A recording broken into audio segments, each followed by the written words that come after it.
Cool. Hal, are you totally over COVID?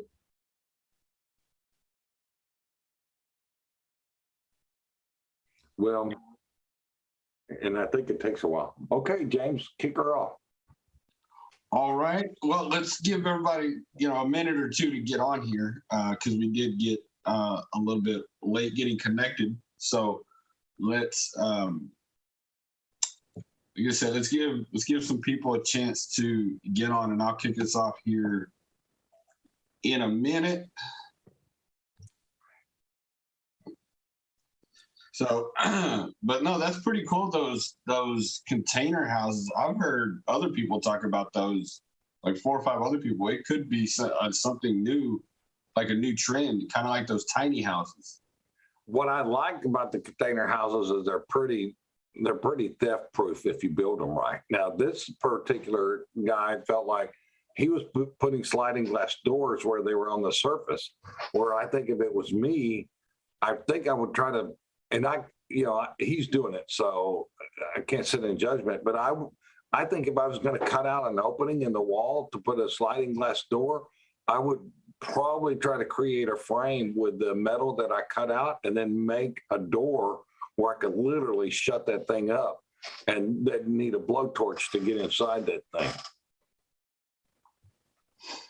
All right, it is 6:04. We're going to go ahead and kick off for the people that are on here.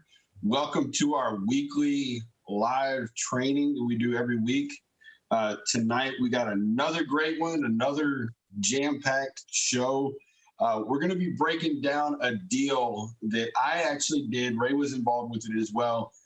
And this deal was done 5 years ago. And in just 5 years, I've left over $100,000 on the table. This was a deal that I wholesaled. And I went back and I looked at it.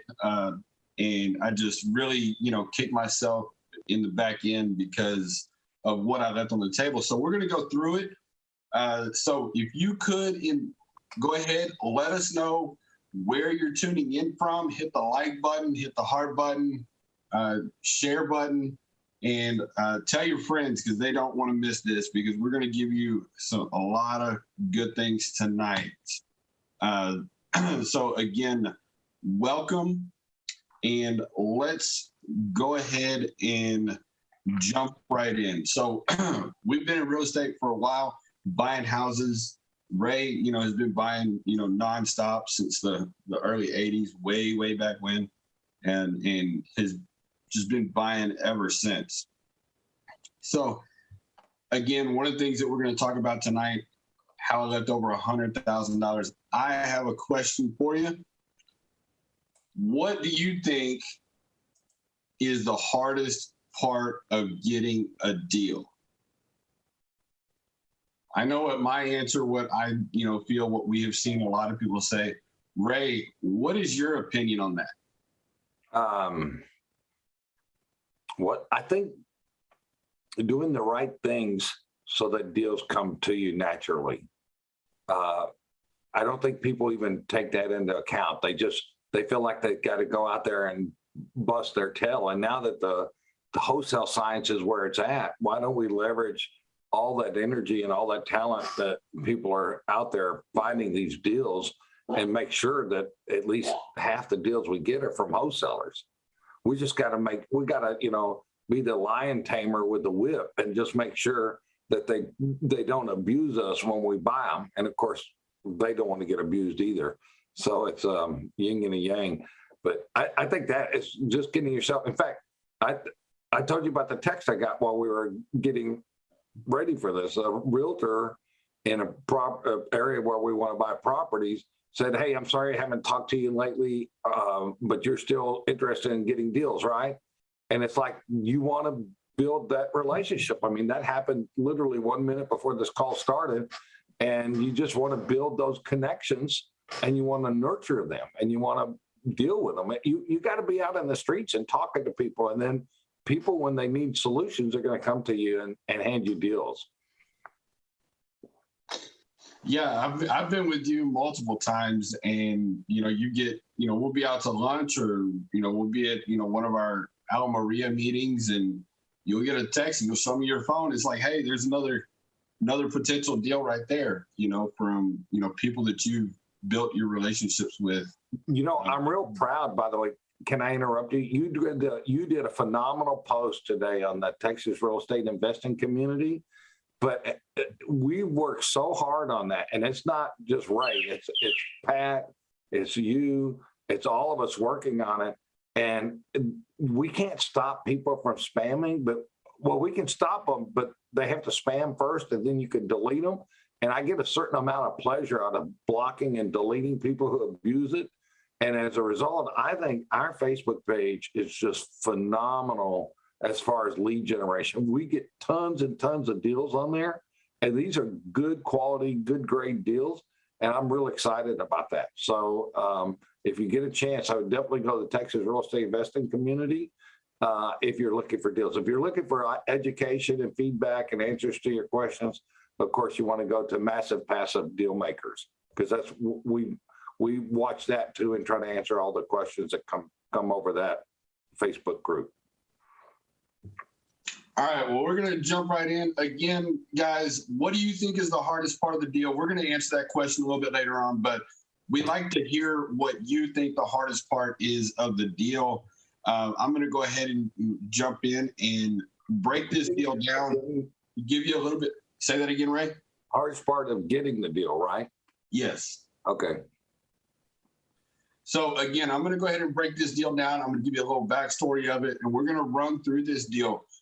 Grab a pen and paper and take some notes, because we're going to give you lots of great nuggets here.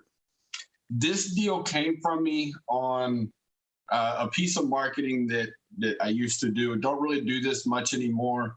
And it's not something that we encourage you either way. If you're going to do this type of marketing, it's going to be at your own risk without our validation. And the marketing that I did to get this lead was bandit signs. And I know in most, if not all areas, they are illegal, but they do work. And so a lot of investors, a lot of wholesalers and flippers, rehabbers, they do use them. I particularly don't use them anymore, but that's how this lead came in. And when I got the phone call, I went through my script of questions, qualified the lead, qualified the seller, and it turned out that it was something that I wanted to pursue. So I set an appointment and I went and walked the house. Before I went and walked the house, I did pull comps and looked at it for about 10 minutes. I knew the area really well. It's actually right in my own backyard, right outside of Houston. And so I knew the area. I went and looked at the property and started negotiating with the seller. And we came to a point in the conversation where both sides felt it was a fair deal. But I hit a snag in the conversation, and that is, even though both sides agreed that it was a fair deal, the sellers, they did not want to sign the contract. And I did not want to leave that house without getting a contract. Because I used to sell cars, and, one of the things that if somebody goes and looks at a car and they say, oh, well, I'm gonna go look around, we call those B-backs. Well, B-backs never come back. And it's the same thing with a house. If I leave that house without getting a contract, Ray's going to go behind me and he's going to get that contract, because he doesn't leave a house without a contract. Or he'll send Justin over to get it. I wish that were true. So here's the situation. I try not to leave houses without a contract, but sometimes you have to. So here was their situation. There was two problems I had to overcome, and there was one. This appointment took place in November. Okay, this was a few years ago. It was in November. They were having a house built, new construction.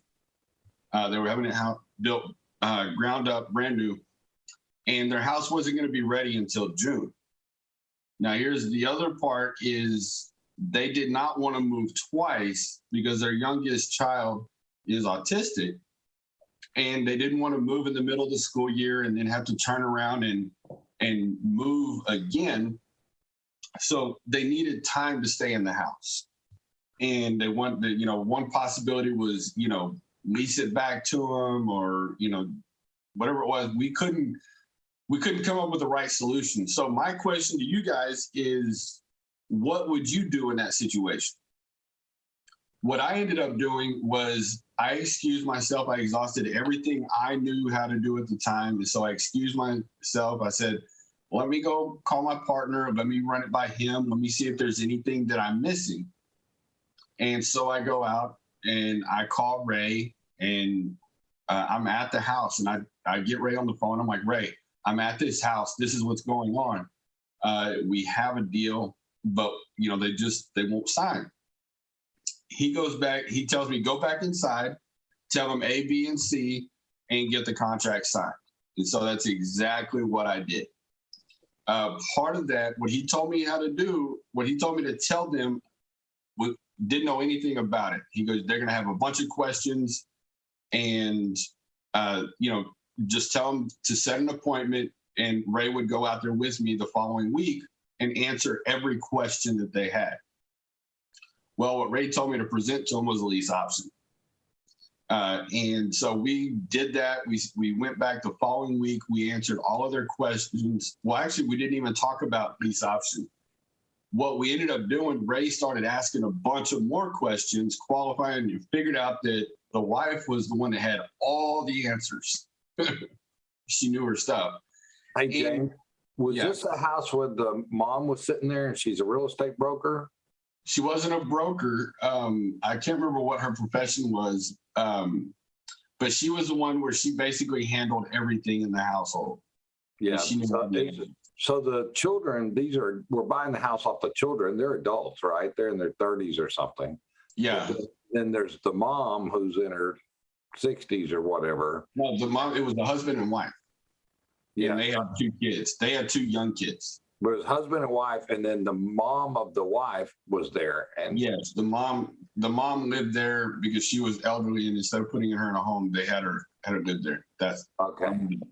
Okay, this must be a different house, because one of the houses she was real hardcore. She was like a real estate broker, and she was very cynical, to say the least. But so this is a different transaction. Okay. So anyway, not one word when Ray was over there, not one word was mentioned about lease option, because the conversation just went a total different direction.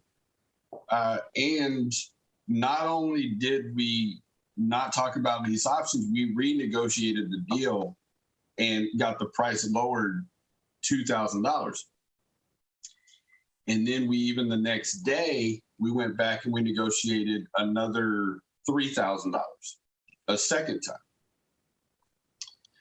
And then we ended up, with the solution that we came up with for that was to extend the closing out till, I think we ended up doing the closing 60 days before their new house was ready.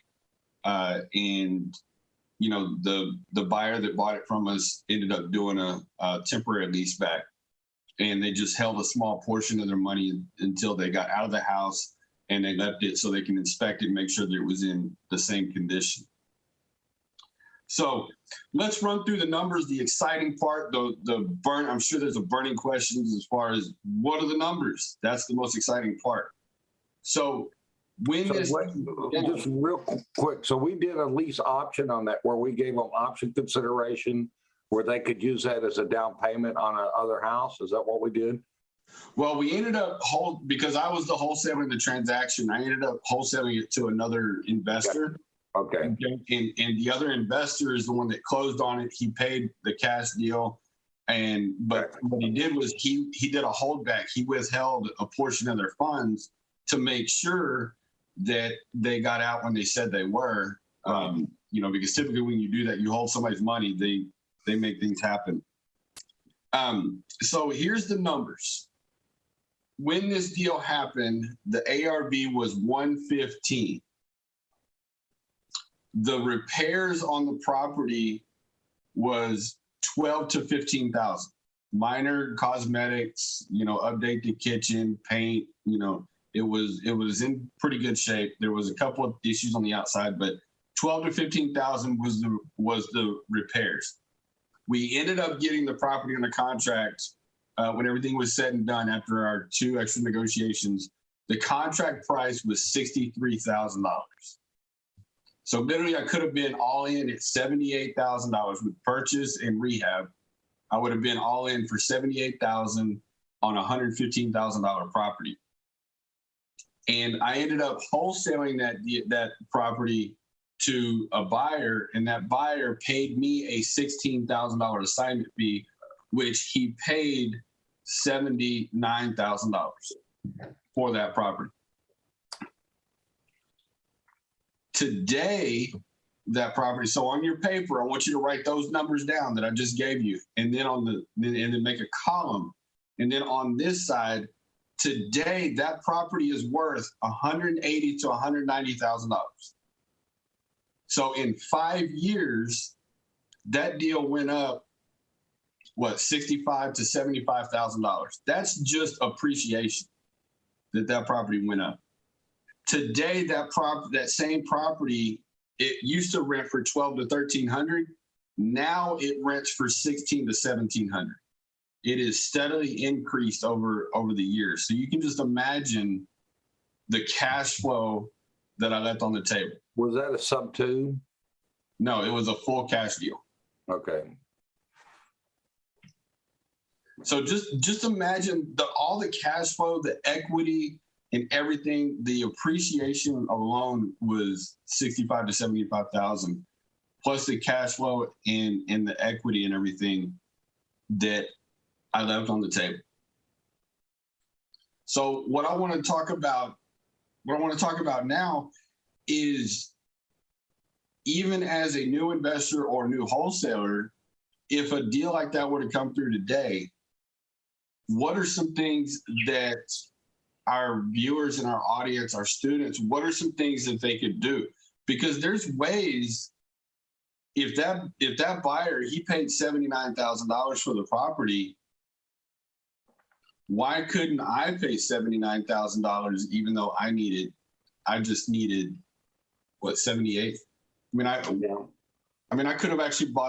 have borrowed 85,000. Right. And made $6,000 wholesale fee. So let's just go through the numbers real quick. Just and you lived the numbers. You know, I was involved in the transaction in the very first part of it, so not a lot of it sticks in my mind. But basically, the purchase price was $63,000. It needed 13 to 15 repairs, so that puts us at 75 to 79,000, 78,000, 75 to 78,000, and then the ARV at that time was 115. After repair value is 115,000, but now what you're saying is the after repair value is now $180,000 to $190,000. So that over your purchase price, if you'd have been able just to maybe put really no cash in your pocket, if you didn't want to put cash in your pocket other than cash flow, you could have probably made $200 to $400 a month positive cash flow for the last 5 or 6 years, and then you could sell it at this point for 180, 190, and you'd have been in, not counting your cash flow, but you would have been in for say 75 to 78,000. So you'd have made $105,000 on that, not counting cash flow, interest deduction, and depreciation. Of course, some of that you got to take back out, because when you sell it, you got to recapture that. Unless you're doing like a 1031 or something, then you don't even have to pay taxes on that. Yeah, so those are the numbers, right? Yeah, and that's based on the rents when we actually did the deal. The rents have steadily gone up. You know, they were $1,200 to $1,300, and over the past year or two, that property has rented for $1,600 to $1,700, or the market would have been able to allow that property to rent for $1,600 to $1,700. Right, gotcha. So what was the question? Now, you'd asked a question, but I wanted to kind of go over those numbers first and kind of just paraphrase them.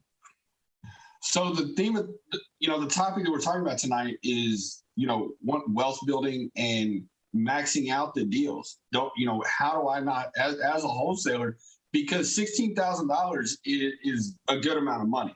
Right. The average assignment fee right now is $10, $15, $20,000. So if you factor in, you make $16,000, a lot of people could do really good with that. They can live on that. They can put some of it to work. They can, take vacation, take care of some bills. But is it worth it to do a $16,000 deal when we just went through the numbers and realized that I left over $100,000 on the table? And when you're just getting started, you may not want to do, this on every deal, but what if you can just take down one deal instead of wholesaling every single thing? What if you could take down one deal a quarter, one deal every other month, or one deal a month, or something like that? So that's what we want to talk about. How can somebody get to that point where that's what they're doing, so they can capture these amazing deals like this? I had a Facebook conversation with an old friend of mine the other day, and it was kind of the same discussion because he had offered this property for wholesale on the market, and he was probably aggressive where he's trying to make pretty good wholesale fee. And I said, well, based on the numbers you're giving me, that it just doesn't work for me. And I think they can get too desperate to do deals. And there's a good argument for learning how to find your own deals, because then when the good deals come along, you don't have to make money, a wholesale fee on every one of them. Figure out how to hold on to these things, because that deal that you just described, if you could hold on to it, and there are ways to hold on to it without taking any money out of your pocket. Now, if you would have done plan B where you don't take money out of your pocket, then you might only be to the positive 80,000 or 90,000, because you got to give away some money right up front to somebody else, or to a partner, or you got to take it out of your bank account. So your net probably wouldn't be as high if you just funded the whole thing yourself. So and a lot of the wholesalers can't fund things themselves. So then you have to bring in a partner to make that happen. But still, that $80,000 or $90,000 5 years later is a lot, in my opinion, a lot better than $16,000 if you don't need it, if you really don't have to have it. And this is where I think, if you read The Millionaire Next Door and all this stuff, these people who become millionaires, they learn how to be frugal. They figure out how to, when they can, keep the $16,000 in the deal, or $5,000 or $8,000 or whatever they can, keep that money in the deal. And then all of a sudden, 5 years later, their net worth increased. And that's just one deal. What if you'd have done a deal a quarter, and you had an extra deal a quarter? That's 4 deals a quarter. And then you had 8 or 12 or 15 of those on the books. You would probably have over $1 million in real equity sitting there that in this market you can cash in in a heartbeat. That would have been sitting there, and it would have been above and beyond your other activities. So there's really ways to do that. With this guy I was talking about on Facebook, I knew he had a pretty good markup on there, and the numbers didn't make sense for me. And I said, look, you're married, make this, if you can afford this, especially if it's like a sub 2 or something where you're not putting a ton of money in it, if you could afford it, hold on to it.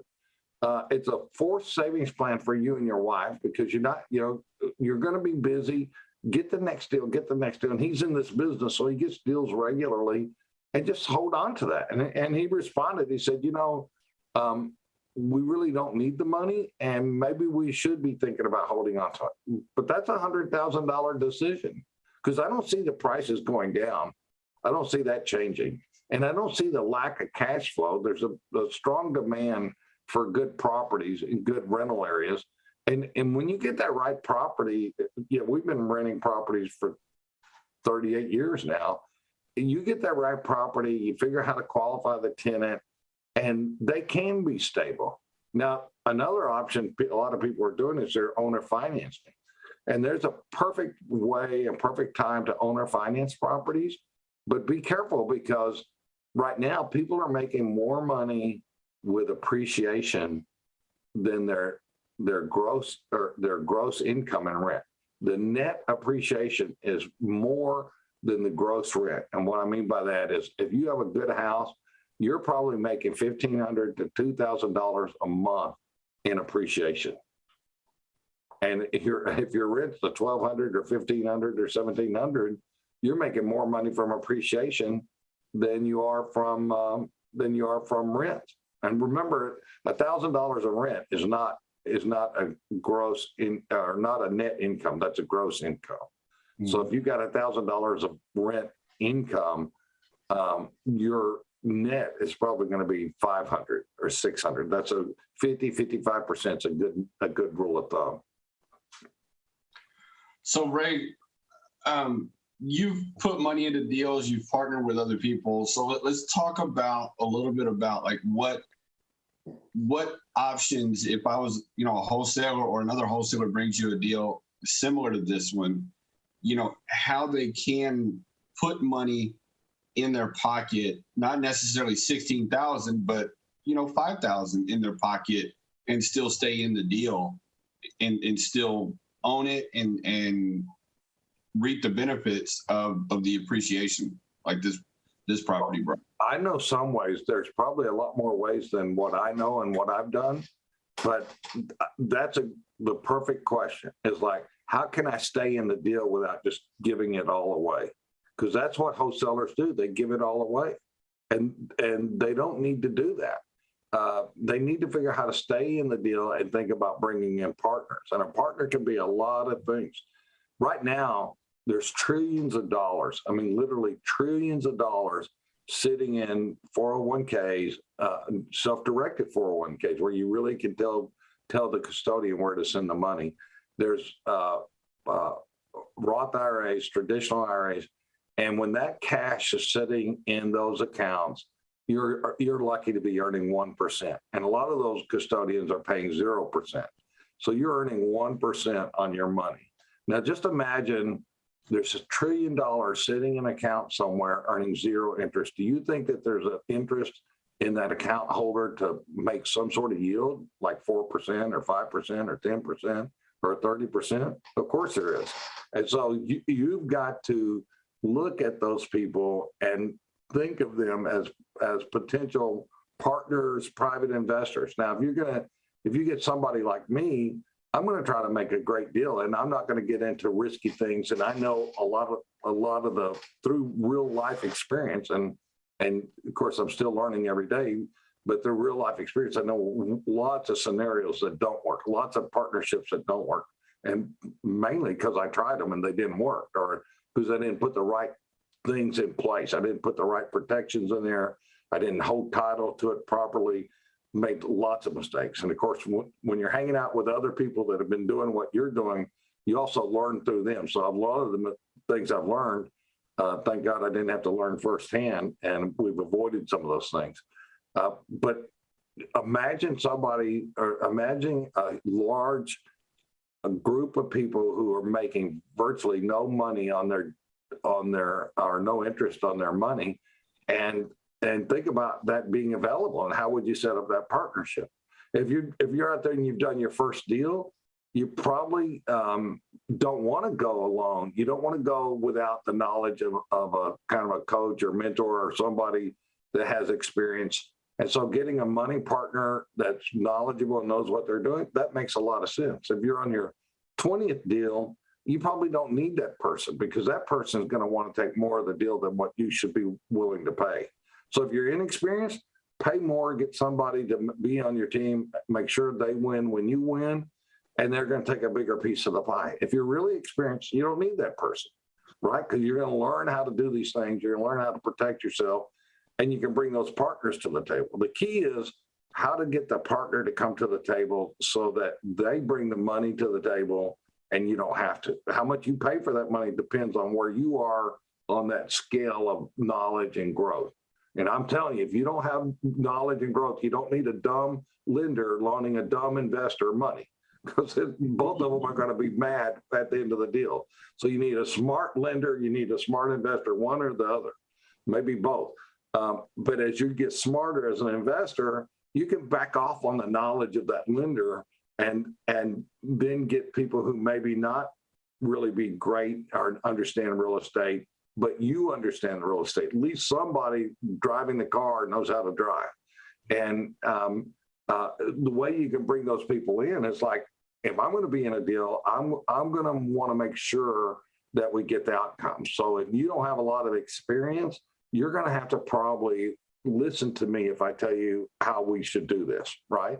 And if I have a lot of experience, I'm going to set it up where we're both protected. And if you perform and you do what you're supposed to, then everything's going to work fine. And typically, I'm happy. Anybody that knows what they're doing is happy to come to the table. If, for example, let's say James and I were partners and James was inexperienced, I would say, James, this is how we're doing it. You're the first level of support, okay? I'm the backup. I'm not the primary. And then I'm going to be the overseer and make sure things happen the way they're supposed to. And then when we set that up and do it like that, then things are going to happen. And then I've had those partners where they don't listen to you. You know, it's like, hey, I've done half of a deal, or, you know, I read a book on real estate, so I'm going to tell you, Mr. 300 deals under your belt or 500 deals under your belt, I'm going to tell you how the cow eats the cabbage. Well, those don't make good partners. But I've also had lots of good partners. They say, okay, so how do we do this? What do we do? What's the order? What's the steps? And they're inquisitive, they're curious, they're hustlers, they're willing to work hard. Those people generally make great partners. And as long as you set up the arrangement right, where people are protected, you can do really good with a relationship like that. So would I be willing to put the money in the deal so that somehow at the back end we have some sort of split? Yeah, absolutely. Now, like we said earlier, that split's going to depend on the skill levels of the participants. And another factor in you putting the money in the deal is knowing the market, knowing the area, because where this house is, you know, it's right outside of Houston and in a city called Katy. And right. That is a very strong rental market, always has been since I've been in the business since 2013. You know, that area has always been a very strong rental market. It's always been appreciating. You know, James, they say people don't know what they don't know. As far as you took it, that's correct. But buying bad properties in a good area is not a good thing. Overpaying for properties in good areas is not a good thing. Repairing property and then using the wrong exit strategies is not a good thing. Not knowing how to do the comps so that you know what the right price is a bad thing. Miscalculating the repairs, and there's several ways to miscalculate repairs. For example, you could calculate the repairs right, but then hire the wrong contractors, and they just take all the profit out of the deal. Or you think it's $30,000 in repairs when it's $50,000, or it's $50,000. You think it's $50,000 and it's $30,000. So these things that go in that transaction, you got to get them all right. You got to do them right. You don't have to be perfect, right? Like you don't have to get down to the nearest $1,000, but if you've got a $30,000 rehab, you don't want to be off by more than $4,000 or $5,000 max. But there's guys that do $30,000. They project a $30,000 rehab, and it ends up being a $60,000 rehab. Or there's a drainage issue that they completely miss because they don't think about drainage, or they don't know anything about drainage, or there's other serious defects that will end up, dragging the deal down. So you've got to know what you're doing. You got to buy right. You got to negotiate hard, and you can do this. But you're not going to be good on your first deal. You're going to be okay on your fifth deal. About your 20th or 30th deal, you're going to really start getting the hang of this, and it's going to be a lot more fun. But you got to survive those first deals, and a lot of beginning investors just don't survive those first deals, and you don't know that because you think you know things. And I've seen some very, very high IQ, very well trained, and very knowledgeable people fall flat on their face because they think they know things that they just don't know. And we talked, I I'm surprised you hadn't brought this up or mentioned it yet, but this past weekend we did our property tour where we walked, through the houses and, we showed, how to estimate the repairs and Right. pull the comps, because two of the most important pieces in the beginning of the deal are knowing the right ARV and knowing the right repairs, because if either of those are wrong, you could, one, get yourself in a bad deal, or two, you can make bad offers and not get them accepted, or like Ray said, pay too much. And trust me, you don't want to do that. I've been there, done that. Don't want to do it again. Even if you're real experienced, it's easy to mess up. You got to learn how to do your due diligence and put the things in the right place. And, when you're beginning, you need to bring other people in. You need to use real experts on every facet of what you're doing. As you get more and more accustomed to it, there's a lot of things that you don't have to bring experts in because you've become that expert. So just, buyer beware and watch out, pay attention. And, I don't know if I told you this story, James, but when I first started, there was a lady that we were going to the RIA meetings and stuff with. She latched on to a real estate investor who had done over 100 deals at that point. And that guy knew how to protect the deal. He knew how to protect the money. He knew what properties to pass on, what deals to play on. And that relationship worked out really good because she didn't have to wake up, the next day and be an expert on all the different things that can go wrong in a transaction. But as you become the expert, then you need, your cost for your money will become less and less. If you're a wholesaler, think about what we're saying as a wholesaler. Think about, let me turn my phone on silent. Sorry, I've got a, if you're a wholesaler, think in terms of how do I bring partners on board that can help me fill in the blanks on this page, the blanks I'm putting this together, and how much of the deal do I have to give away? And the key is you want to get the blanks filled out, and you don't want to sell your soul in the deal either. You want to try to stay as much in the deal as you can. And as a wholesaler, for example, there's a cost for getting leads, right? They don't just land any kind of buyer. There's always our buyer or wholesaler, there's always going to be a cost for getting that lead. And different people throw different numbers, but it's not unusual to spend a couple $1,000, real dollars, getting a lead, not counting your time, just the effort you put in it in the form of direct mail, AdWords, Facebook marketing, driving for dollars. There's a real cost to that, and if you're out there spending 100 hours getting a deal, you need to figure out what your time's worth and put that in the math and say, this is what that deal cost. And then you got to pay yourself back on that. So if it costs $2,000, $5,000 to get a deal, then you got to make sure you compensate yourself for that. So and then also you have living expenses. If you're a wholesaler, it might cost you, considering your overhead, which is your living expenses, and the cost for getting the deal, it might be $5,000 just to break even on a deal. So if you're gonna say, hey, I'm going to convert, and this is a part you probably need to listen carefully. If I'm going to convert from being a wholesaler to where I'm holding on to pieces of these deals, whether it's 50%, 10%, 80%, and that's up to you and how good you could put it together. But if I'm going to hold on to pieces of these deals, I still need to get my hard costs back. And that's the way I look at it. When we partner with people, and this is not relating to this conversation, but when we partner with people, your lender gets their money back first. The partners that have hard money get their money back second, and then you profit. So if you're going to partner with somebody and you got $5,000 of real overhead and real cost in that transaction, then your job is to get that $5,000 back and then partner with that person. So if I can wholesale and make $5,000, and I'm just picking that as a random number, if I can wholesale and make $5,000,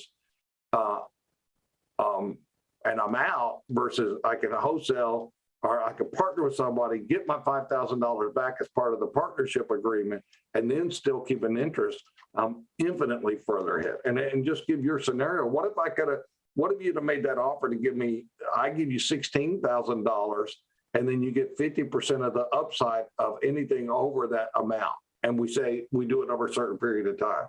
Now we just created, just with those few words, we created a framework, and we'll still have to negotiate the actual numbers, but we created a framework for you to get your wholesale fee and still stay in those deals. So, and most people don't talk about this because they don't want to partner with the wholesaler. They want the wholesaler to go away because they don't care about the wholesaler. They want the wholesaler to go away, and then they get the biggest part of the deal. And I've seen it both ways. I've seen wholesalers sell things for more than what the investor can make on the deal, but the investor doesn't know any better, and ultimately the investor ends up losing. And right now we're in an extraordinarily, rising market. It's unusual, very, very unusual. And so a lot of investors are getting away with making bad decisions because they're holding onto the property, and time corrects the problem for them because their appreciation is so dramatic. So if you're an investor out there right now, you might think you're a genius, but probably at least half of us are not as smart as we think we are, because we've just been in an extraordinarily long-term rising market that makes everybody look like a genius. But 2008, not very many people look like a genius. In fact, probably half of the people who were quote investors went out of business in 2008 because they weren't as smart as they thought they were. Cool. So we have about 10 to 15 minutes left, somewhere in there. Let's go ahead. If you have any questions, let's go ahead and get those questions submitted. We do that every week. Towards the end, we always open it up for some questions. And we've already had one question submitted. So Ray, I'm gonna kind of put you on the spot a little bit. It's slightly off topic, but at the same time, it's still worth going through. But recently we did have Robin Thompson come to our RIA in San Antonio, and she did an event and everything. Well, one of the things that she is really big on is she does not buy materials for the contractors. She has it set up to where her contractors buy the materials, because according to the IRS tax code, once you buy materials, then they become your employee. Is that something that you do, or do you buy the materials like through Home Depot, like a pro account or anything like that? And why do you do it differently than what she would do?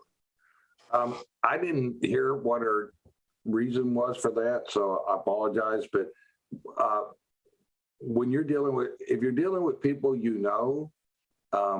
kind of depends on the contractor. If you're dealing with people, they a lot of times have those accounts, and they can buy the material. Look, if you think about it, a roofer can have, most roofers have credit accounts, and we had one at a lumber yard when we were doing a lot of fire damage houses. And for example, and also our plumbing supply house, we have that. Our paint supplier, we had credit accounts.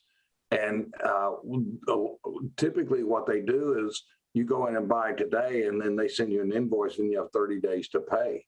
So in sort of a way, there's no money changing hands. But if you're that contractor and you're buying the paint, you want to have that money in your pocket, because you don't know how that relationship's going to turn out with the homeowner. So contractors they lose a lot of money oftentimes because of disputes later on with homeowners.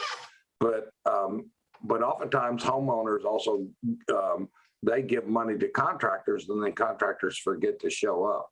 So with some of our contractors, we don't buy the material. They buy the material. We send them an invoice, like our flooring guy, typically, sometimes our roofing guy. So we don't do it like that. But if it's the subcontractors or a small contracting team, will oftentimes buy those materials. I don't know that Robin's right. Robin's a very, very smart person, and so I don't want to disagree with her, especially in public, because she'll cut my head off the next time she sees me. But the goal, we try really hard to have an independent contractor agreement with people, and we try to get them to sign it.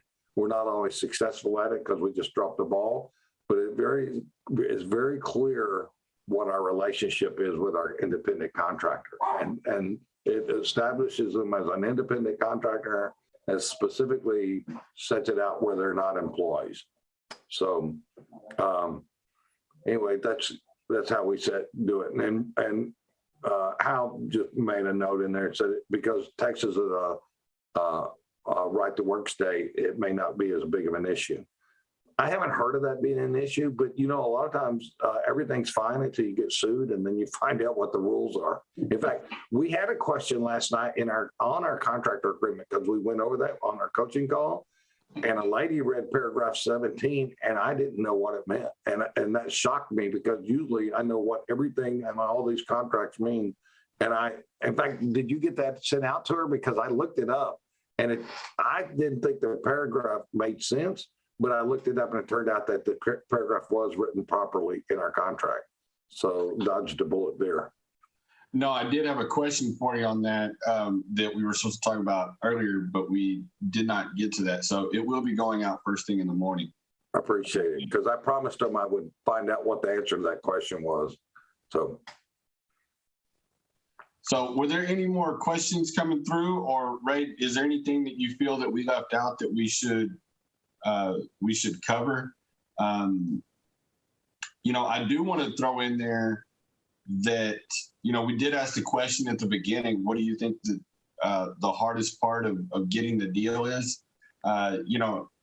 Most people think it's the money, but we've actually talked about tonight that is not the hardest part.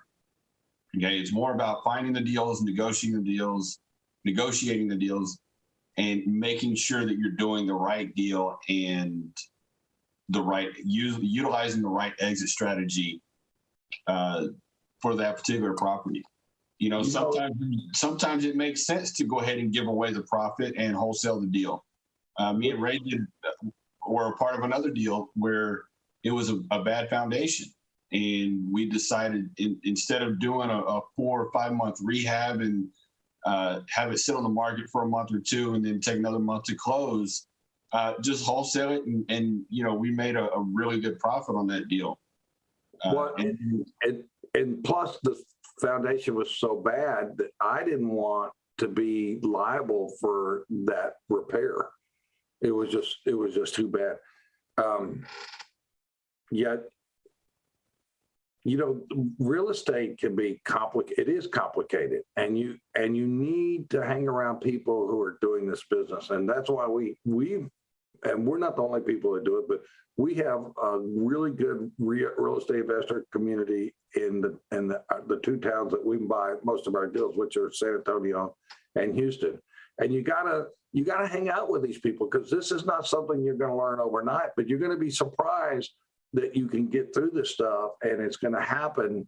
And when you think about real estate, and this is kind of a concept, but it's so true, is that when I first started, I didn't want to talk to the bankers, first of all, because I was an introvert, but I didn't want to talk to the bankers because I felt like they were my superiors, and I would have to go and beg them. And then as I've grown and I realized that I'm the guy that makes I'm the rubber that meets the road, right? I'm the one that makes these deals work. I'm the project guy. I'm the guy that turns something that's not working into something that is working. And you got to believe that when you're the real estate investor, because you're putting these things together and the banker needs you, right? We need them, but they need you just as much. And they're getting paid to perform. They're getting paid to put loans out there. And when you realize there's trillions of dollars sitting in IRAs, you gotta totally believe that energy, that force, that inertia, that requirement, that need to get that money working is so big that people they're seeking you out. You just haven't raised your hand and said, hey, I need that money. I need that 100,000. I need that 200,000. They're seeking you out. So it's hard to get the money because you're not raising your hand and you're not talking to the right people because you don't believe it. But once you believe it, you're going to raise that hand and raise both hands and say, hey, are you stupid? Here's the deal. Here's where the money needs to go. Bring it to me. I don't have time to mess with you. I don't have time to negotiate with you and dicker with you. You're either in or you're out. And when you truly believe that the money is not the problem and you understand why that force is pushing that money right into your lap, you're going to say money's not hard anymore. Then you're going to say the leads are hard. Getting the deals hard. Learning how to negotiate with the people. Learning how to put the deals together. That's even that's not hard. That's just education. That's just learning those steps. That's learning those pieces. So the sooner you're committed to learning those parts, the easier getting these deals to work, easier getting the money, and easier to figure out how to hold on to this deal so that James's net worth is now $85,000 higher because he took plan B and not took plan A. And that's on one deal. And, I'm over the past couple of weeks, Ray, I've been talking quite a bit with Cal, who is our hard money lender with Longhorn Investments. Right. We'll get on here sometimes and we'll focus on, the private money. We'll talk about hard money and everything, but it's really about having the right lender. Ray mentioned earlier about, you don't want a dumb lender loaning, money to a dumb investor. But when you have people in your pocket like Ray or Cal, Cal is they're not going to put you in a bad deal because they're going to put their money in it, or they're going to put their investors' money in it, and they're going to protect themselves. So they're going to look out. In a way, they're looking out for themselves, but they're also looking out for you as well. Yeah. And they're in the business to loan money. Because if their money's not out there in a deal, for another investor, their money's not working. Right. And the other thing is they don't want these properties back. They want you to be successful. So they're gonna put you in the right deal. So you need to get connected with those types of people that are in the business, doing the deals, loaning their money, and get pre-approved or build that relationship so that when you do get that deal, you can pick up the phone instead of me picking up the phone and telling Ray, hey, I can't, get this contract. What do I say? I'm picking up the phone and I'm calling Ray and I'm saying, hey, I need $80,000 to buy this house. And then he sends it to the title company the next day. Yeah. And there's lots of people like that. And sometimes you have to train them, but they'll understand. And when they realize that you can't move slow, a lot of times you have to make a hard and strong commitment to the wholesaler or whoever's bringing you the deal, or to the realtor. And once they understand that, they'll stand behind you. And then once you start doing that, once they see that there's a track record, they're really going to stand behind you.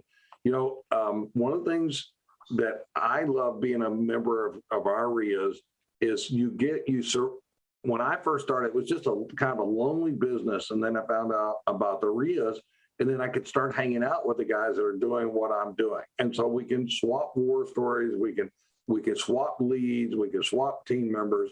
And that's why we did that. And that's why we do the coaching, because we're looking for partners. We're looking for people who can do deals with us. And any active investor should be looking for that. They should be looking for ways to get into other deals. And so we're active in that regard. And we do provide coaching, and we do provide the RIAs, and we do provide massive passive for people who want to be part of our community. Because as a real estate investor, you're going to make money oftentimes because somebody will come to the table and they'll have something that doesn't meet their profile. They'll have a deal that doesn't work for them, or they'll have 4 parts, but they need 5 parts to make a deal, and they're just missing that one part.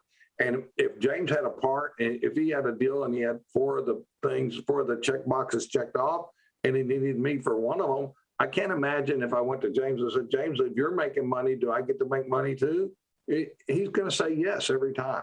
So you want to hang around people who are active, who are looking for deals, who've figured out how to find deals, who are putting deals together, who are overcoming problems on a regular basis.